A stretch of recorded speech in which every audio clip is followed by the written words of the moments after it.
Ya, sudah paham ya tentang lambung, harap bisa dimengerti dan dipahami. Dan hari ini, dan sekarang kita akan belajar tentang usus kecil. Nah, saya kasih beberapa detik ya untuk mengamati. Kalau yang di sebelah gambar yang bersama organ tubuh yang sebelah kiri, nah usus kecil itu yang kayak pipa-pipa yang panjang ini ya, kayak saluran-saluran yang panjang ini, yang berkelok-kelok ini. Nah, kalau pernah melihat usus ayam, ya kita tahu lah ini usus kecil, tapi bukan usus ayam, usus manusia. Nah, itu esofagus kayak pipa, saluran ke atas. Nah, lalu yang ke bawah ini, nah itu usus kecil. Tapi usus kecil ini sendiri banyak bagian-bagiannya gitu, banyak item-itemnya gitu. Nah, ini kalau kita mau belajar tentang kategorinya, nah ini liver ya, liver. Lalu di dalam liver itu ada saluran yang namanya bile, saluran empedu. Lalu ada gallbladder, kantong empedu yang warna hijau. Nah, lalu di dalamnya ini juga nanti ada empedunya gitu. Nah, lalu empedu yang warna orange ini ya, kayak saluran pipanya itu pipanya itu nanti mengarah ke duodenum. Duodenum. Nah, itu kan kalau ada kayak terbuka gitu kan. Nah, di sini di dalam duodenum itu ada namanya jus intestinal, jus usus kecil, cairan ya, cairan usus kecil. Nah, lalu kan pipa yang dari hati, baru yang dari kantong empedu yang warna hijau, itu nanti ketemu pipa lagi yang dari pankreas. Pankreas ini yang warna kuning. Pankreas itu tepat di bawah lambung. Nah, dari pankreas ini dia ada kayak pipanya juga kan, kayak selang. Nah, jadi pertemuan dari selang itu, selang yang dari hati sama kantong empedu bertemu dengan selang dari pankreas.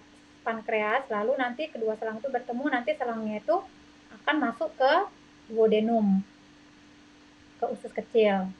Ke usus kecil nanti ya akan dialirkan ke bagian yang bawahnya duodenum. Nah, ini ya duodenum.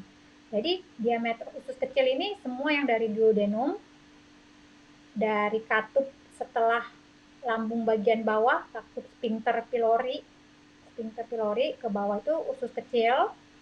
Nah, nanti sampai paling bawahnya usus kecil itu ada juga lagi katup yang masuk ke usus besar, gitunya ya, katup. Nah, jadi diameternya ini lebih kecil dari usus besar. Usus kecil kita itu lebih kecil diameternya dari usus besar. Usus besar itu nanti kita lihat ya, dia memang kayak kotak-kotak lebih besar dia. Lalu panjangnya ya lebih panjang dari usus besar, bisa 4 sampai 6 kali panjangnya. Jadi itu kan udah kayak muter-muter gitu ya, meliuk-liuk gitu. Tapi kalau dipanjangin, dilurusin gitu ya, kayak benang dilurusin, ditarik panjang. Nah, itu panjangnya 4 sampai 6 kali dari usus besar. Usus besar itu kan kayak kotak. Dua di sini baru yang begini gitu. Nah, cuma segitu doang usus besar gitu kan. Nah, usus kecil ya 4 sampai 6 kali dari usus besar itu. Nah, bagian dari usus kecil ini apa saja? Bagian dari usus kecil itu pertama duodenum. Duodenum itu yang mana? Sekali lagi yang bagian kecil ini ya. Nah, itu duodenum. Yang dari sphincter pylori sampai ke sini. Jadi kecil dia, pendek gitu. Nah, ukurannya itu ya sekitar 8 sampai 11 inch. 8 sampai 11 inci. Lalu mendapatkan enzim pencernaan melalui saluran empedu. Nah, coba lagi buka. Nah, nih saluran empedu. Yang warna hijau itu empedu. Jadi ada salurannya kan, bertemu dengan saluran yang ada dari liver. Nah, itu enzim pencernaannya dihasilkan dari situ, didapatkan dari situ. Si duodenum itu dapat enzim pencernaan dari situ. Nah, lalu dia mengalkali sodium bikarbonat dari pankreas. Mengalkali sodium bikarbonat dari pankreas. Tadi ini ya, saluran dari pankreas ketemu dengan saluran dari gallbladder dan liver. Nah, ketemu. Nah, dia dapat sini ada saluran yang kuning, yang orange. Nah, masuk. Nah, dia di situ mendapat itu, lalu dia mengalkali sodium bikarbonat yang datang dari pankreas. Jadi di pankreas itu menghasilkan sodium bikarbonat. Jadi dialkalilah sama si duodenum ini, gini. Lalu mengalkali empedu dari kantong empedu atau hati. Nah, ini tadi tugasnya nih, mengalkali empedu, gallbladder dan kantong bile dan kantong empedu. Dialkali. Mengalkali ya. Nah, itu ya. Nah, dinding usus itu kecil. Dinding usus kecil ini terbuat dari pili. Pernah ingat pili yang kita pelajari sebelumnya itu kayak rambut-rambut kecil gitu, yang untuk kebersihan gitu ya. Tapi selain untuk kebersihan, sistem kebersihan, sel sebagai sistem kebersihan, nah dia juga mikrofil itu untuk menaikkan tingkat penyerapan. Jadi selain dia untuk membersihkan, si mikrofil itu, sel mikrofili, dia juga menaikkan tingkat penyerapan ke permukaan usus kecil. Nah, jadi dinding usus itu di bagian dalamnya, itu bagian dalam dinding usus itu ada mikrofili. Mikrofili untuk meningkatkan penyerapan ke permukaan usus kecil atasnya ya. Nah, di dasar fili terdapat kelenjar Lieberkühn. Namanya kelenjar Lieberkühn. Nah, kelenjar Lieberkühn itu untuk menghasilkan hormon dan enzim pencernaan. Jadi di dasar pil itu ada tuh namanya si kelenjar Lieberkühn, sel Lieberkühn ini untuk menghasilkan hormon dan enzim pencernaan. Nah, karena kita bagian dari karena usus halus ini bagian dari sistem pencernaan, nah jadi tugasnya itu yang menghasilkan hormon dan enzim pencernaan. Nih, di bagian usus kecil. Nah, lalu hormon-hormon yang pada bagian duodenum itu apa saja? Itu ada 3. Ya, hormon pada bagian duodenum itu ada 3. Pertama peptid, kedua sekretin, ketiga kolesistokinin. Nah, peptid ini, hormon peptide ya, itu merangsang pelepasan peptidase untuk menyelesaikan pencacahan protein menjadi asam amino. Jadi ini agent. Kalau di asam lambung tadi kan memang asam aminonya udah dipecah gitu kan.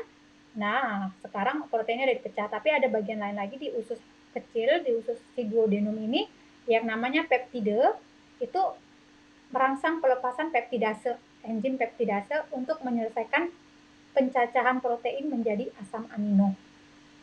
Lebih dari kompleks menjadi simpel.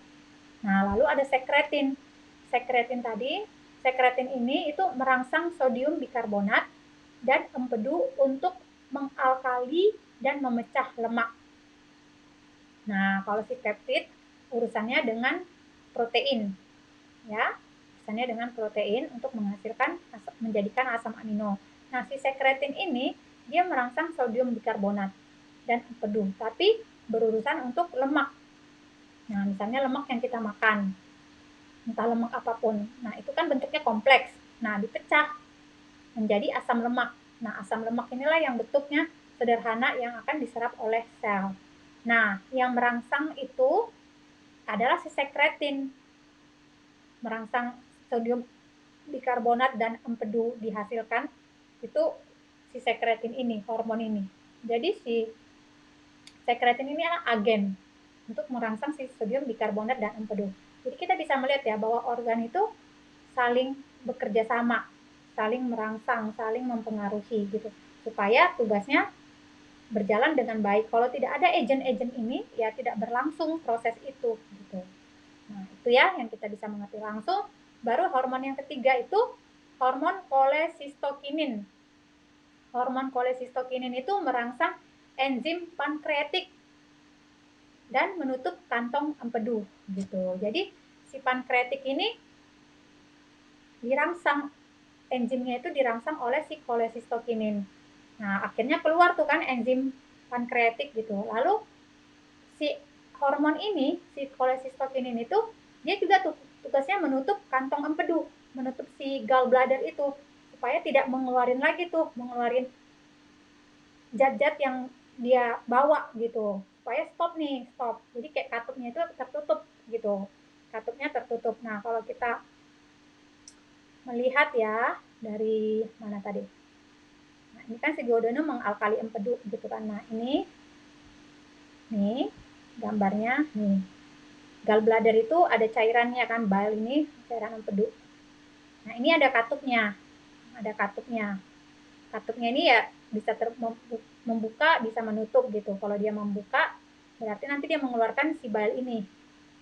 Nah, kalau dia menutup, si bile ini nggak keluar gitu. Nah, si cholecystokinin, hormon itu kan agent. Nah, dia tugasnya ya menutup katup ini, katup pada kantong empedu yang warna hijau itu supaya tidak lagi mengeluarkan empedunya gitu. Udah cukup nih gitu. Dia yang tahu nih si hormon sitokinin ini, agentnya ini, cholecystokinin ini yang tahu kapan harus menutup, kapan harus membuka. Nah, keren ya.